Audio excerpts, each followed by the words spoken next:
మనుషులు చేసే సేవలు ఎంత గొప్పవైనా ప్రకృతి చేసే నిస్వార్థ సేవ ముందు ఏవి సరిరావు.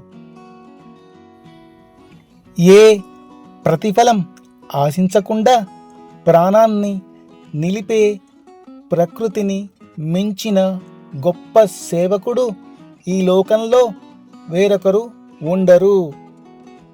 కోట్లాది జీవులకు ఆహారాన్ని, ప్రాణవాయువును ఉచితంగా ఇచ్చే ప్రకృతి అమృతాన్ని పంచే మహాదాత.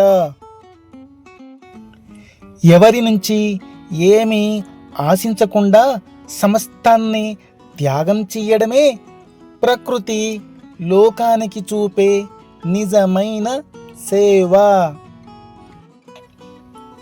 మానవ సేవకు సరిహద్దులు ఉంటాయి. ప్రకృతి సేవకు హద్దులు లేని అనంతమైన ప్రేమ ఉంటుంది. తను నశించిపోతున్న సకల చరాచర జగత్తును కాపాడే ప్రకృతి కన్నా అద్భుతంగా ఎవరు సేవ చేయలేరు. తనను గాయపరచిన తీపి పండ్లనే ఇచ్చే ప్రకృతి సేవ ఈ సృష్టిలో అత్యంత పవిత్రమైనది. మానవుడు చేసేది కొద్దిపాటి సాయమే. ప్రకృతి నిరంతరం చేసేది ప్రాణదానమే.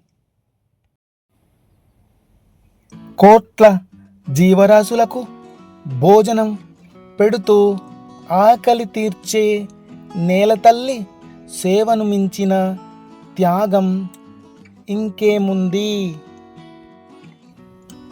ఏ స్వార్థం లేకుండా నిశ్శబ్దంగా లోకాన్ని పోషించే ప్రకృతే ఈ లోకంలోకెల్లా అతి గొప్ప సేవామూర్తి.